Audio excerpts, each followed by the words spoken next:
Amis auditeurs, bonjour. Je suis aujourd'hui en compagnie de Gauthier Boucher. Bonjour Gauthier. Bonjour Benjamin. Nous allons traiter donc aujourd'hui, faire la recension d'un livre, un livre de François Bluch qui traitera du despotisme éclairé. Alors, sous cet oxymore apparent, nous allons traiter de ce mode de gouvernement qui a présidé à beaucoup de gouvernements, justement, dans l'Europe de la deuxième moitié du XVIIIe siècle. Donc ça va nous permettre de faire un peu une étude historique, puisque c'est le but de l'émission, mais également politique et géopolitique, puisque nous allons voir que les intérêts territoriaux président également à ce mode de gouvernement.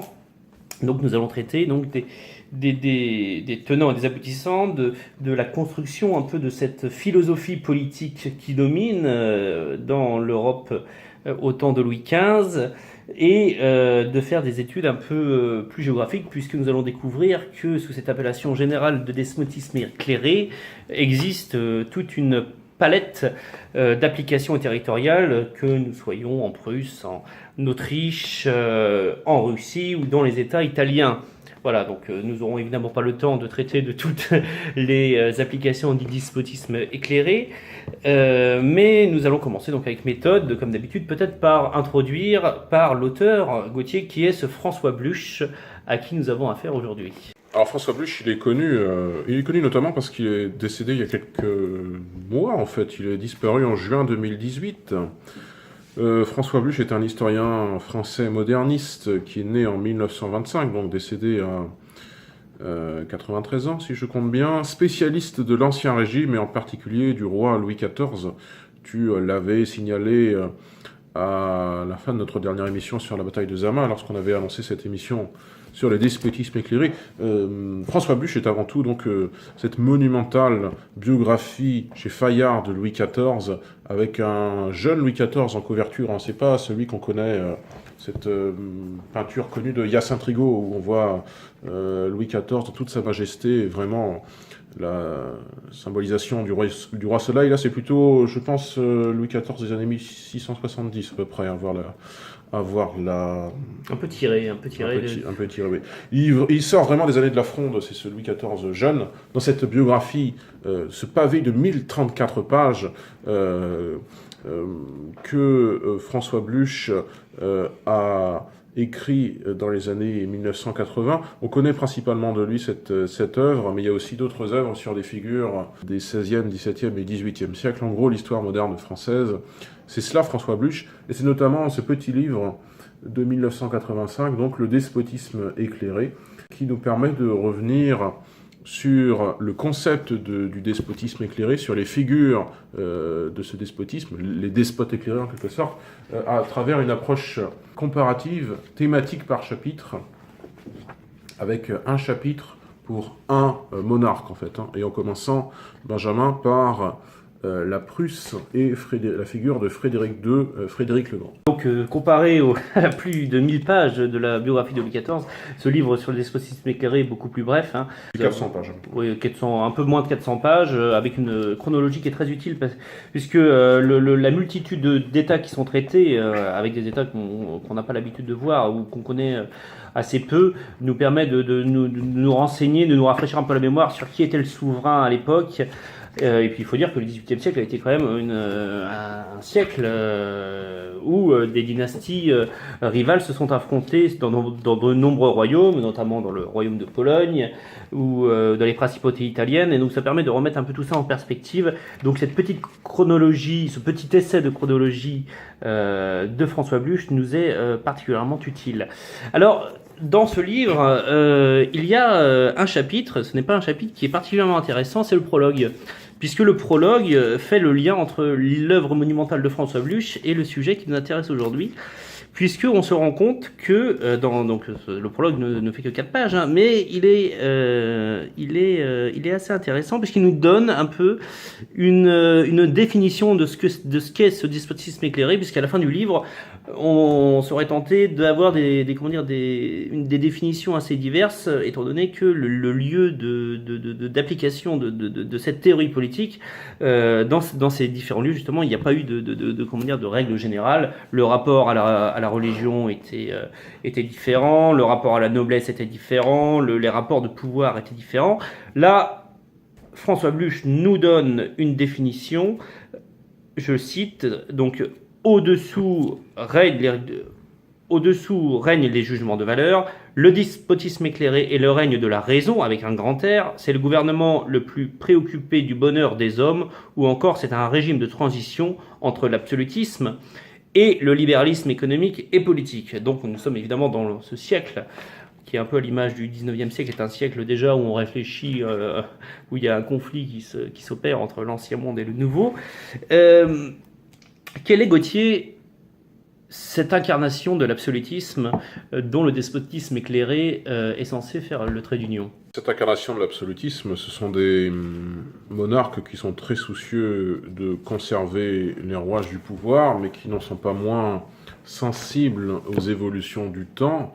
On pourrait dire aux idées nouvelles, celles des philosophes, celles de l'encyclopédie, autour de figures comme Alembert, Voltaire. Et d'ailleurs, symboliquement, ces monarques sont sensibles aux idées nouvelles, et le despotisme éclairé lui-même n'a pas ce nom de despotisme éclairé, il est qualifié de nouvelle doctrine, donc quelque peu en écho aux idées nouvelles des philosophes et de l'encyclopédie. Effectivement, dans le prologue, Bluch donne une définition du despotisme éclairé, et puis il donne aussi la définition qu'en donnent les autres. Dès la page 10, il propose une succession de définitions.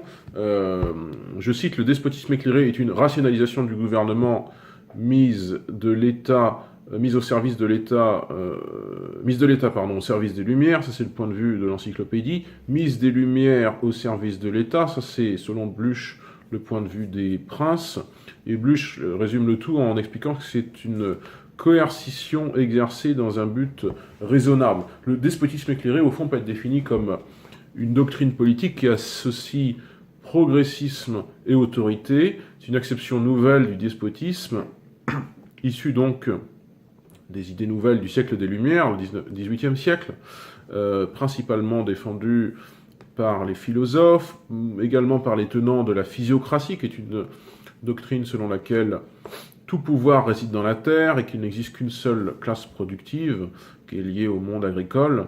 Et comme le relève cet ouvrage de Bluch, à travers des chapitres relatifs à chacune des grandes figures de ce mouvement, en commençant par le royaume de Prusse, le despotisme éclairé, dont l'idée apparaît dans les années 1670 à peu près, et qui se manifeste à partir de la seconde moitié du XVIIIe siècle, est incarné par des figures très disparates, dans des territoires très divers, non exhaustivement, Catherine II de Russie, Frédéric II de Prusse, Joseph II, Léopold II d'Autriche, Marie-Thérèse, Maximilien III, etc., etc. Dans le cas du despotisme éclairé, le pouvoir est éclairé, entre guillemets, par des monarques, qu'ils soient rois ou empereurs, qui, bien sûr, demeurent de droit divin, les structures sociopolitiques demeurent, mais dont les choix personnels apparaissent, a priori, comme guidés par la raison, et pas simplement par leurs intuitions ou par leurs pulsions, même on peut dire, personnelles. Ces monarques, Benjamin, se présentent généralement comme les premiers serviteurs de l'État. Ils ont conscience de ce que l'État est important. C'est cela. Alors, si nous voulons, prendre le pli chronologique, puisque je pense que c'est la meilleure méthode peut-être de ne pas embrouiller les auditeurs et pour nous de traiter de la meilleure façon ce sujet, il faut peut-être revenir donc justement à cette charnière entre les deux parties du XVIIIe siècle, et la figure qui règne à cette époque, c'est la figure de Frédéric II. Alors Frédéric II, il a un modèle indéniable, c'est le modèle de Louis XIV. Et c'est là où le trait d'union se fait entre les travaux de Bluch, c'est que la gloire de Louis XIV sert de modèle à l'œuvre de Frédéric II. Alors Frédéric II, c'est un prince évidemment Hohenzollern, c'est un prince qui a bénéficié au début du XVIIIe siècle de la relève du modeste électorat de Brandebourg du XVIe siècle. On arrive à une puissance prussienne qui a sa capitale évidemment à Berlin, qui monte en puissance pour devenir un État véritablement moderne.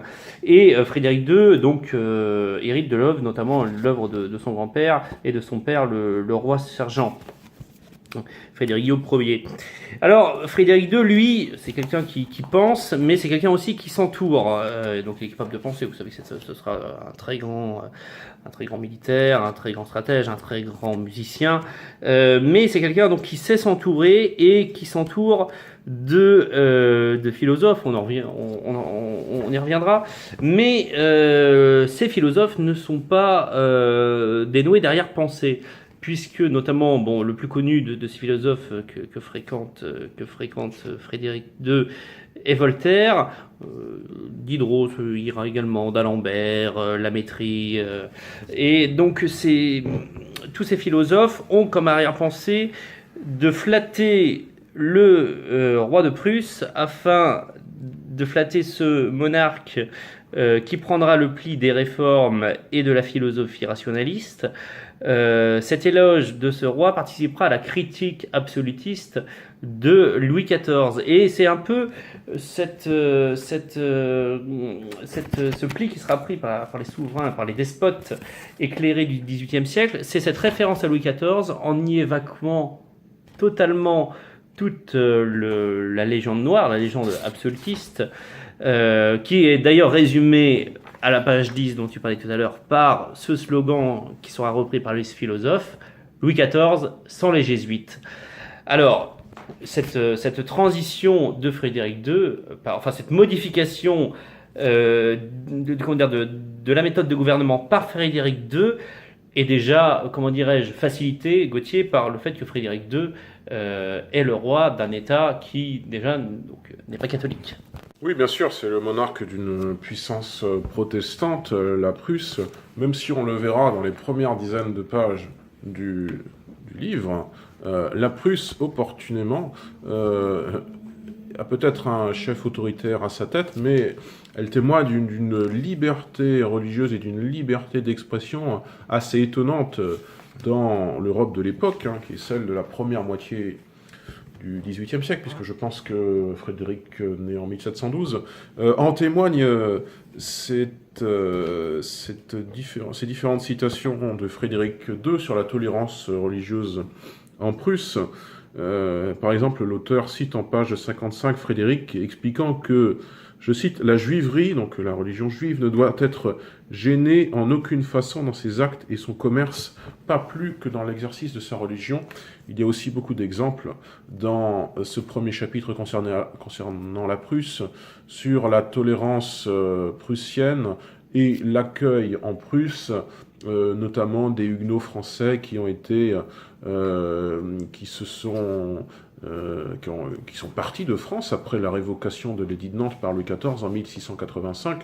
La France est une grande puissance catholique. Eh bien, ces Huguenots ne partent pas que dans les 13 colonies en Amérique du Nord, ils partent aussi dans la Prusse, qui somme toute est beaucoup plus proche du territoire français. Il y a cette grande tolérance religieuse, cette liberté d'expression relative qui existe en Prusse et qui étonne un petit peu les Français parce qu'elle coexiste aussi, il faut dire, avec une étonnante manifestation d'expansionnisme, de bellicisme même de la puissance prussienne, puisque la Prusse est une petite puissance à l'origine, mais dans ces années 1750-1760, à la faveur d'événements comme la guerre de 7 ans notamment, elle grandit en territoire et elle manifeste un besoin d'accroissement. Et cela, l'ouvrage le restitue bien, notamment en page 42 avec cette citation de Mirabeau. Alors c'est une citation a posteriori parce qu'elle est de 1788,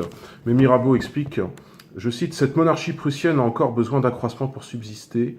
L'Autriche, la France, déjà arrêtés par leur propre poids, ne m'émeuvent plus avec tant de vivacité ni d'audace. Je les compare à ces corps gras et pesants. » Donc il compare les grandes puissances autrichiennes et françaises à des corps assez gros, tandis que la France tandis que la Prusse, je cite, est un corps encore jeune et nerveux, son appétit est toujours allumé, ses mouvements sont vifs et violents, il cherche à acquérir cet embonpoint dont ses rivaux jouissent. Ça montre le caractère un petit peu d'état martial de la Prusse, et ça montre cette alliance un petit peu étrange entre grande tolérance religieuse, relative liberté d'expression et d'opinion, notamment liberté de la presse, et puis cette militarisation d'une partie au moins de la société. C'est un petit peu ça, aussi le caractère étrange de l'alliage que constitue le despotisme éclairé, pas simplement l'association entre progressisme et autorité, mais aussi un État assez militarisé et en même temps assez tolérant. Oui, alors pour revenir sur l'histoire de la tolérance de Frédéric II, alors déjà il faut rappeler peut-être que le royaume de Prusse est un royaume protestant, mais c'est un royaume luthérien. Donc la frange luthérienne de la religion protestante est une frange beaucoup plus tolérante, évidemment, que la frange calviniste qui sévit aux Pays-Bas, qui a lieu aux Pays-Bas. J'aimerais revenir également sur le fait de l'influence de la philosophie qui est au centre, la philosophie rationaliste qui est au centre de la forge du despotisme éclairé, mais qui est véhiculée par la langue française. C'est-à-dire qu'on a un héritage guerrier, évidemment, de Louis XIV. Ça se passe. On est véritablement dans le jeu des représentations. Louis XIV qui s'est fait représenter en dieu de la guerre, en Mars. On songe notamment au plafond de la Galerie des Glaces à Versailles. Ce côté valorisation et circulation de l'image guerrière de Louis XIV se couple également avec le fait que la philosophie, à partir de la deuxième milieu du XVIIIe siècle, la philosophie rationaliste qui éclot en France, qui éclot également en Allemagne. Frédéric Bluch le rappelle, c'est ce qu'on appelle l'Aufklärung, la philosophie allemande des Lumières. Donc il y a une philosophie également qui se développe en Allemagne, mais donc l'encyclopédie qui est publiée en France, d'ailleurs avec des collaborations étrangères, l'encyclopédie qui est publiée en France se diffuse par le biais du français.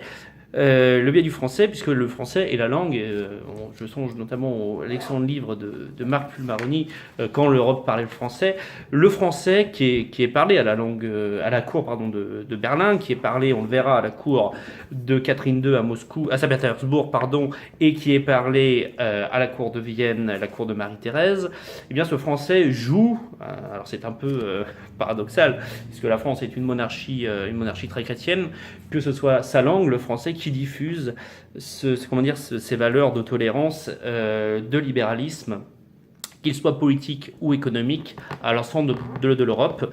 Et donc ça justifie que des souverains comme Frédéric II prennent le pli des philosophes des Lumières. Alors Frédéric II sera donc un modèle pour le reste de l'Europe, Gauthier. Oui, il sera un modèle pour le reste de l'Europe parce qu'il représente aussi, on n'a peut-être pas assez parlé d'ailleurs, c'est un peu aussi un monarque mécène, c'est une sorte de philanthrope avant l'heure. Il accueille des philosophes qui ne sont pas des philosophes de langue allemande, qui sont des philosophes français et de langue française. Et ça, il y a toute une batterie de citations qui le révèlent. Qui révèle un petit peu cette cruauté, entre guillemets, de Frédéric à l'égard des intellectuels de son pays, et sa grande francophilie, toute une batterie de citations à partir de la page 20. Alors, directement à la page 20, c'est pas un propos de Bluch, en fait, mais c'est un propos de Pierre Gaxot que François Bluch cite concernant l'opinion de Frédéric II concernant les intellectuels germaniques. Gaxot nous dit que le roi de Prusse, je cite, le roi de Prusse ignore systématiquement les meilleurs écrivains allemands contemporains. À qui manque, assume-t-il, la langue et le goût. Il dédaigne Lessing et Klopstock, Herder ou Goethe. Ces derniers le lui rendent bien. Les bons protestants sont scandalisés de l'irréligion du souverain, les amis de la liberté affectés par le despotisme militaire. Né prussien, Klopstock, installé au Danemark, célèbre tous les princes sauf le Hohenzollern, c'est-à-dire qu'il ne célèbre pas Frédéric le Grand. Je poursuis la citation. Lessing, le Voltaire allemand, entre guillemets, auteur des fameux dialogues sur la franc-maçonnerie et qui réside sans joie à Berlin, déclare « Je ne voudrais pas jurer qu'il ne se trouvera pas un jour un flatteur pour appeler l'époque actuelle de notre littérature, l'époque de Frédéric le Grand. Selon Lessing, toute personne qui aurait des propos un petit peu laudatifs sur la littérature de l'époque serait forcément un flatteur, il ne serait pas sincère dans ses hommages. Et puis, il y a une batterie plus compacte de citations en page 31 de Voltaire puis de Frédéric le Grand. Voltaire, par exemple, explique sur l'influence du français, de la langue française, il est français d'ailleurs, à la cour de Prusse. Voltaire explique que, je cite, la langue que l'on parle le moins à la cour de Prusse, c'est l'allemand. C'est-à-dire que la langue qu'on parle le plus, en creux, c'est la langue française. Et Frédéric II le prouve, toujours cité en page 31, avec 3 citations. Les académies, citation de Frédéric II, les académies, pour être utiles, doivent communiquer leurs découvertes dans la langue universelle, et cette langue est le français. Les bons auteurs français ont rendu leur langue universelle, elle remplace le latin, c'est la langue des savants, des politiques, des courtisans. Il n'est pas plus étrange, et pour se justifier, il dit « Il n'est pas plus étrange qu'un Allemand écrive de nos jours en français qu'il était du temps de Cicéron, c'est-à-dire au 1er siècle avant Jésus-Christ, qu'un Romain écrivit en grec. » Mais c'est amusant parce que Frédéric II convoque beaucoup comme ça les figures de la Rome antique pour se justifier. Alors c'est amusant, il convoque aussi souvent l'exemple des tribus, de la tribu iroquoise, une tribu indienne, pour expliquer que, je crois, le christianisme du XVIIIe siècle est aussi étranger au christianisme des temps premiers que ne l'est la religion de la civilisation iroquoise. C'est marrant, il convoque comme ça des peuples étrangers ou anciens pour justifier sa politique. Sa politique, Benjamin, c'est celle, encore une fois, d'une étonnante francophilie, d'une étonnante tolérance à sa cour d'intellectuels français. Alors, une tolérance de principe qui ne résiste pas aux nécessités de l'État. La première nécessité de l'État, c'est la stabilité intérieure. Alors, le modèle prussien va être assez différent d'autres modèles dont on va parler. Il va se rapprocher du modèle russe, qui est celui du fait que le pouvoir va s'appuyer sur la noblesse. Alors, c'est le développement de la fameuse noblesse des Junkers, qui seront les tenants de la couronne impériale Hohenzollern à la fin du 19e siècle et au début du 20e. Et donc, Frédéric II,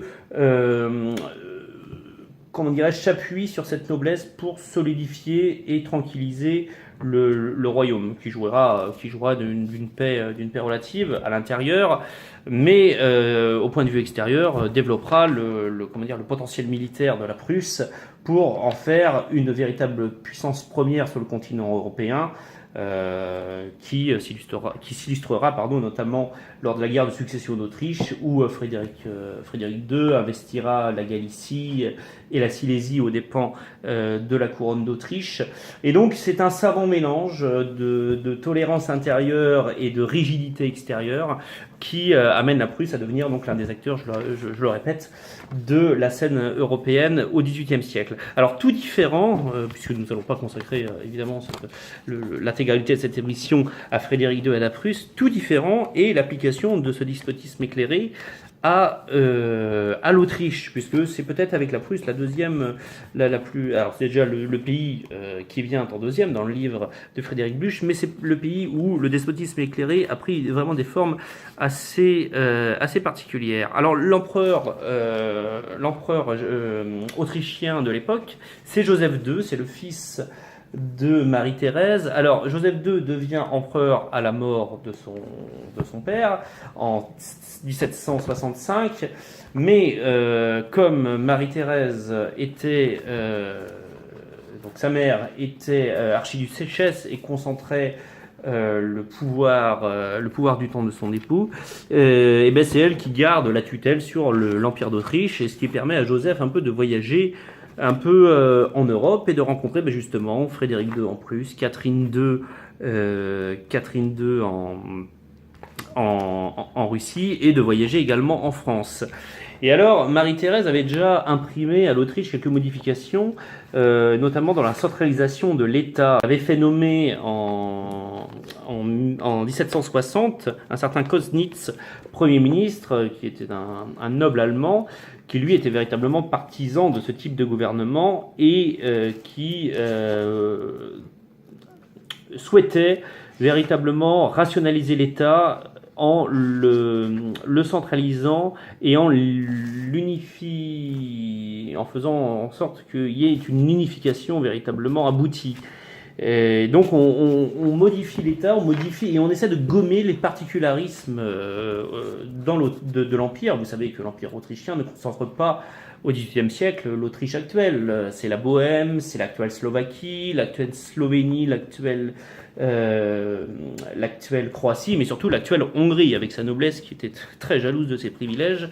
Eh bien, Marie-Thérèse déjà avait, comment dirais-je, enclenché cette politique de centralisation en réorganisant politiquement l'Empire donc en faisant des sortes de gouvernements régionaux, provinciaux, dirais-je, uniformes, avec à leur tête des fonctionnaires impériaux qui prenaient la place de la noblesse traditionnelle. Donc il y avait un pas qui avait été franchi dans la centralisation et qui sera suivi à sa mort par son fils Joseph II. Et Joseph II, lui, il ne s'arrêtera pas là, il imposera la langue allemande dans tous les actes de l'administration, remplaçant ainsi les langues tchèques, hongroises, dans le reste de l'Empire, et roumaine également, puisque une petite partie de la Transylvanie faisait partie de l'Empire autrichien. Le despotisme éclairé autrichien se différencie également par sa politique religieuse. Vous savez que l'Autriche est, avec la France, la grande puissance catholique du XVIIIe siècle. Eh bien, Joseph II s'ingéniera, sous justement des principes de rationalisation, de détacher les évêques de la tutelle pontificale. Voilà, donc ça ira très loin, cette histoire. Ça ira jusqu'à la modification de la liturgie pour que le culte rende plus hommage à l'empereur. Ça ira jusqu'à Frédéric Bluch le rappelle, ça ira jusqu'à l'imposition d'un nombre particulier de cierges par cérémonie. Donc vous voyez, on rentre vraiment dans le contrôle par l'État de la liturgie, et ça aboutira à la suppression de des ordres monastiques. Il y a toute une série d'édits en 1782, 85 et 86 jusqu'à la manifestation de ce joséphisme religieux qui sera l'exclusion des jésuites en 1764. Donc Joseph II imprime également un modèle hybride de despotisme éclairé entre justement cette tradition absolutiste qui est quand même caractéristique de la monarchie habsbourgeoise, mais qui emprunte à la philosophie rationaliste, un libéralisme, mais qui est surtout dans l'Autriche de la fin du XVIIIe siècle, un libéralisme religieux. Alors peut-être, Gauthier, as-tu d'autres précisions sur Joseph II, ce souverain assez particulier de la monarchie habsbourgeoise? Oui, bien sûr, il y aurait beaucoup d'autres choses à dire. Alors, le titre du chapitre qui lui est consacré à partir de la page 63 à peu près est éloquent de comment est perçu dès son époque et puis encore maintenant le souverain. Le titre, c'est Lumière viennoise. Joseph II est perçu comme un réformateur hardi. Joseph II d'Autriche est perçu comme un réformateur populationniste, c'est-à-dire qu'il, le terme de populationnisme n'est pas très courant, c'est-à-dire qu'il veut que son État soit très peuplé, ce qui est une préoccupation légitime de l'époque, puisqu'on estime de manière assez rationnelle qu'un État peuplé équivaut à une armée nombreuse et donc à un potentiel militaire supérieur aux puissances rivales. Et ce caractère de réformateur populationniste, comme le dit Bluch, Joseph II l'incarne par différentes politiques qu'il développe. On dit que c'est un roi qui est préoccupé de la question sociale, un petit peu avant l'heure, puisqu'on est somme toute qu'au XVIIIe siècle.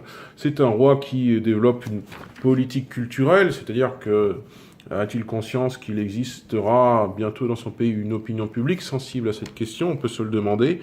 C'est aussi un roi qui, comme l'exemple de Frédéric le Grand qu'on a évoqué il y a quelques minutes, est relativement tolérant sur le plan religieux, puisque par exemple, en 1781, il sort un petit peu les Juifs de l'isolement et du cantonnement qui était le leur depuis des décennies. Concrètement, il les fait sortir des ghettos où ils sont relégués au sein de l'espace social autrichien. C'est une manifestation de cette tolérance du joséphinisme, de la figure de Joseph le Grand, pour qui aussi l'État est quelque chose de très important. Bluch parle carrément de culte de l'État qui serait celui de Joseph II. Voilà, Benjamin, chers amis auditeurs, c'est un petit peu ça, résumé, la figure de Joseph II d'Autriche. Alors si on pouvait également essayer de trouver une ligne de fond à ce despotisme éclairé, alors nous avons parlé de la figure de Kottnitz pour l'Autriche habsbourgeoise. C'est un peu la caractéristique du despotisme éclairé, c'est qu'il y a toujours un ministre, une personnalité proche du souverain favori, parfois un amant, qui va faire imprégner à ce souverain la marche vers le libéralisme, qu'il soit politique ou religieux. Alors j'ai dit en introduction que nous n'aurons pas le temps évidemment de nous attarder à toutes les réalités géographiques qu'a pris le despotisme éclairé dans la seconde moitié du XVIIIe siècle. Mais nous pouvons peut-être citer quelques exemples à un titre assez informatif. Par exemple, Struensee, qui était le favori de la reine du Danemark, donc le roi étant Christian V, qui était un roi qui était d'ailleurs fou et assez infantile. Alors Struensee, qui était un Allemand, qui était le fils d'un pasteur allemand, lui c'était un philanthrope, c'était un médecin qui a fait énormément de recherches pour améliorer le sort du genre humain, notamment pour lutter contre les épidémies de variole et de tuberculose. Mais lui, il se lie d'une amitié avec la reine Caroline Marie, et grâce à cette liaison, arrive au sommet de l'État et imprime à cet État, avec l'aide d'un de ses amis, Von Braun, Brandt, pardon, parce qu'en allemand on prononce toutes les lettres, de rationaliser l'État en abolissant le servage, en faisant des réformes économiques assez drastiques, et également en supprimant les corporations. Alors ça c'est aussi une des lignes dirigeantes du despotisme éclairé, c'est qu'on a un peu de mal avec les organismes constitués qui justement freinent l'autorité de l'État entre justement les lieux de prise de décision et les lieux d'application que sont les pays qui composent, les provinces qui composent le pays. Alors bon, ça va mal se passer pour Struensee parce qu'il sera, comment dirais-je, révélé, sa relation sera révélée, il sera obligé de l'avouer, il sera exécuté. Donc ça c'est ce qui se passe au Danemark. Au Portugal, c'est le marquis de Pombal, le fameux marquis de Pombal, ministre des Affaires étrangères après avoir été ambassadeur en Europe. Lui aussi qui, sous la férule d'un roi faible, Joseph Ier, assure la direction de l'État, il modernise l'économie, évidemment, avec une politique physiocrate, où c'est l'époque où Adam Smith également développe ces théories, vous savez, le laisser-faire, laisser-passer, des théories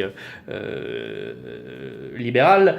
Ils sont assez libéraux finalement, c'est des oui, notamment Joseph II supprime également les barrières douanières. Donc on est vraiment dans un monde ancien qui se libéralise, où on commence à commercer entre les pays avec des règles qui sont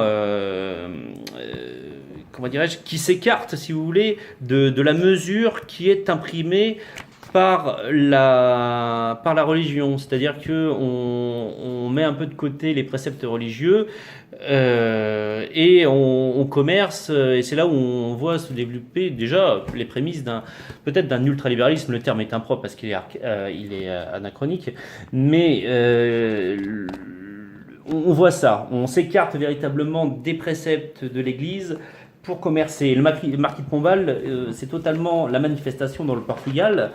Si vous avez vu ce film, qui est un film magnifique, qui est le film Mission avec Robert De Niro et Jeremy Irons, on voit justement en Amérique du Sud que on exproprie les territoires de mission pour le commerce, et puis on s'arrange entre portugais et espagnol pour le contrôle des plantations et pour exploiter ces plantations. Et bien c'est totalement cette vision du commerce qui est prise, alors que les prédécesseurs de tous ces monarques étaient des héritiers de Colbert, avaient une vision économique très mercantiliste, notamment quand ce fut l'âge d'or de l'or, des imports d'or d'Amérique centrale, notamment dans les royaumes espagnols et portugais. Donc Pombal est aussi une manifestation et une illustration de ce ministre qui prend un peu le pas sur le monarque pour infléchir une politique de despotisme éclairé.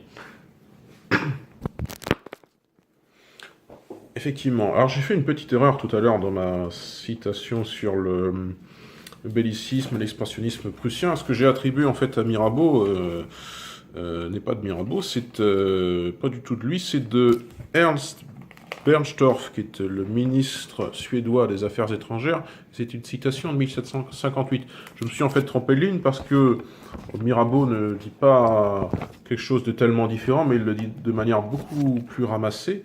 Il dit « La guerre est l'industrie nationale de la Prusse ». Voilà. La citation de Bernstorff, elle est de 1758. Ça me permet de reparler de la France, et peut-être, Benjamin, faut-il préciser en quoi, en creux, la France, le royaume de France, qui est à l'époque gouverné par Louis XV, roi entre 1715 et 1774, me semble-t-il, en quoi la France n'est pas, justement, un régime que l'on peut qualifier de despotisme éclairé, selon toi? Eh bien, Frédéric Bluch nous donne en partie la réponse. Alors, il va falloir que je le recherche dans le livre. Oui, alors on pourrait se poser la question, pourquoi ce pays qui a été le pays où sont nées ces théories libérales, dans tous les sens du terme, n'a pas été embrassé par cette politique de despotisme éclairé. Je vais citer Frédéric Bluch, puisque, je rappelle, c'était l'objet de l'introduction, que tous ces monarques qui voulaient acquérir la gloire de Louis XIV, qui avait été le grand roi du XVIIe siècle, voulaient, par les philosophes, dénigrer sa politique, son absolutisme, le fait qu'il ait, selon eux, dirigé la France d'une main de fer. Mais voilà ce que dit Frédéric Bluch quand il parle justement de la déification de l'État. Alors, mais le soin de l'État, les souverains dont on a parlé, rapproche critère final du despotisme éclairé. Les contradictions disparaissent, la confusion est dissipée dès la découverte de ce fil d'Ariane. Pombal exilant les ducs, Catherine II flattant sa noblesse et lui donnant des serfs, travaillent l'un et l'autre au renforcement de l'État. L'intolérance méditerranéenne envers les congrégations et les instituts, la mansuétude de Frédéric de Prusse à l'égard des catholiques de Silésie ou des jésuites français, la fanatique tolérance imposée par Joseph II, à ces sujets sont trois voies convergentes. L'État seul doit être bénéficiaire. Il devient difficile de dénigrer le gouvernement personnel de Louis XIV, de nommer absolutisme sa monarchie administrative, quand ce régime se reliait à une philosophie équilibrée, humaniste et chrétienne, qui préservait les sujets contre les écarts du prince et maintenait le souverain dans les justes limites tracées par la providence et par le droit naturel.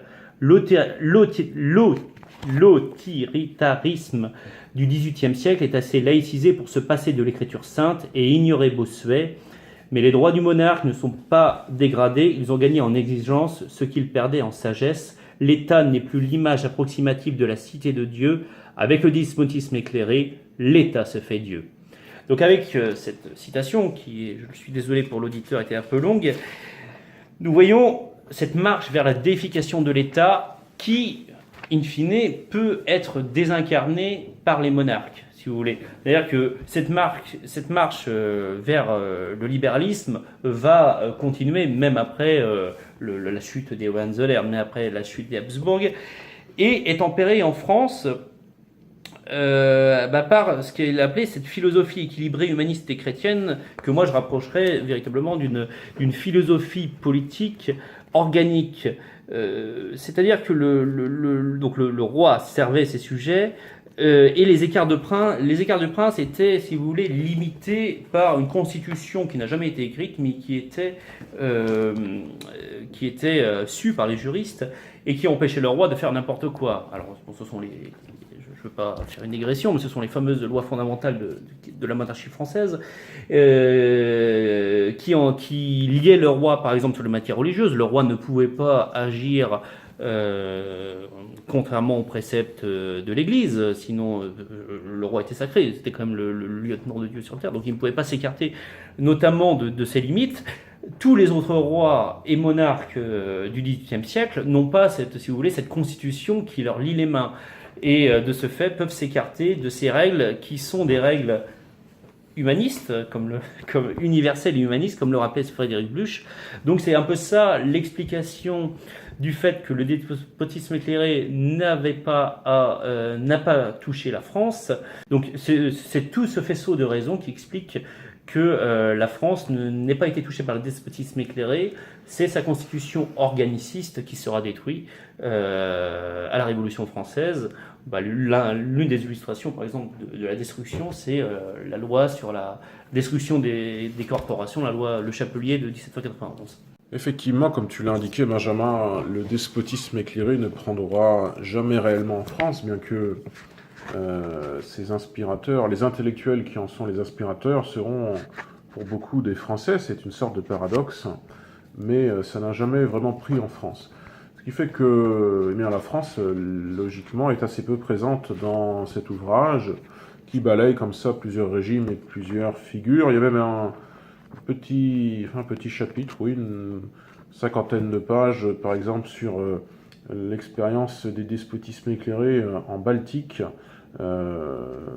chapitre intitulé « Les rives de la Baltique », qui commence par des citations, notamment la citation de ce diplomate suédois dont je vous ai parlé tout à l'heure, Bernstorff, qui dit « Le maniement des affaires publiques oblige à l'art de persuader les hommes et de combiner leurs goûts et leurs intérêts avec le but auquel nous désirons les conduire. » Il y a cet exemple donc des régimes baltes qui est cité par Bluch vers les pages 330 à peu près. Il y a aussi un schéma, page 353, qui est assez complexe à comprendre, je trouve, qui explique comment tout cela évolue entre le XVIIe siècle et la seconde moitié du XVIIIe siècle. Voilà pour le despotisme éclairé, le livre et le concept.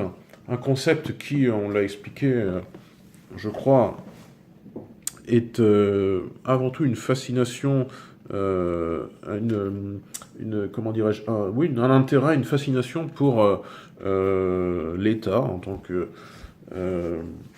pourvoyeur du bien public, on peut dire, en tout cas le cadre naturel d'organisation sociale et politique de la vie des individus. On peut dire que certains de ces despotismes éclairés sont un petit peu dans leur rapport aux individus et aux particularismes locaux, particularismes ethniques, culturels, religieux, sont un petit peu des pré-jacobinismes, sont un petit peu des jacobinismes avant l'heure. Le jacobinisme apparaîtra en France sous la Révolution, et particulièrement sous la République, à partir de 1792-1793. Enfin, il existe avant, mais il se manifeste pleinement à cette époque. Eh bien, on en a des illustrations assez prescientes.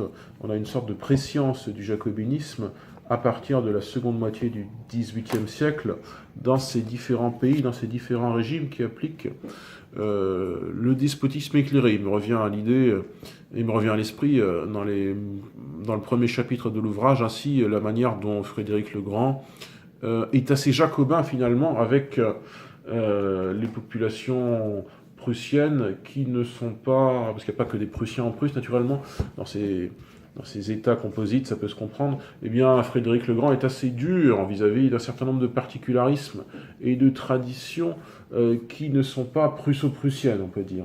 Et c'est une illustration un petit peu de cette intolérance paradoxale d'un certain nombre de principes du despotisme éclairé, même si à côté de ça, comme on l'a dit, il y a la volonté de libéraliser la société, la volonté d'être plus tolérant sur le plan religieux, d'être plus ouvert en termes de liberté d'opinion et d'expression. Voilà, chers amis auditeurs, concernant le despotisme éclairé, 13e chronique littéraire de Fréquence Histoire. On vous a parlé de cet ouvrage à partir de l'édition originelle de 1985. Donc les précisions de pagination qu'on vous a données sont celles de l'édition originelle du livre, que l'on vous mettra en visuel, avec couverture émeraude et sur la couverture Joseph II d'Autriche et en 4e de couverture Frédéric II de Prusse.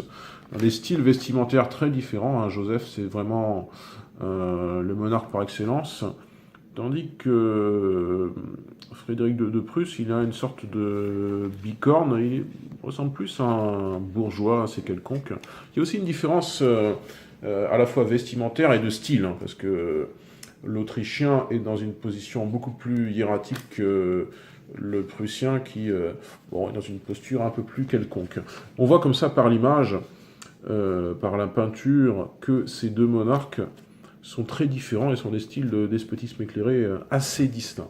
Voilà pour le despotisme éclairé. Donc, chers amis auditeurs, notre prochaine émission, le samedi 10 novembre, reviendra sur le guédisme, c'est-à-dire la doctrine politique de Jules Guesde, l'un des précurseurs du socialisme français. Jules Guesde, c'est un parcours assez intéressant parce que c'est un homme de gauche classique, un petit peu trop jeune pour prendre part à la Commune, et puis il n'était même pas sur Paris à l'époque, mais c'est un militant socialiste qui, au soir de sa vie, deviendra ministre du gouvernement d'Union nationale entre, je pense que c'est en 1914 et 1916, avec un chef de cabinet célèbre qui est Marcel Sanda. Et c'est un peu un exemple si courant à gauche d'évolution d'un parcours politique entre en gros les années 1870 et les années 1910.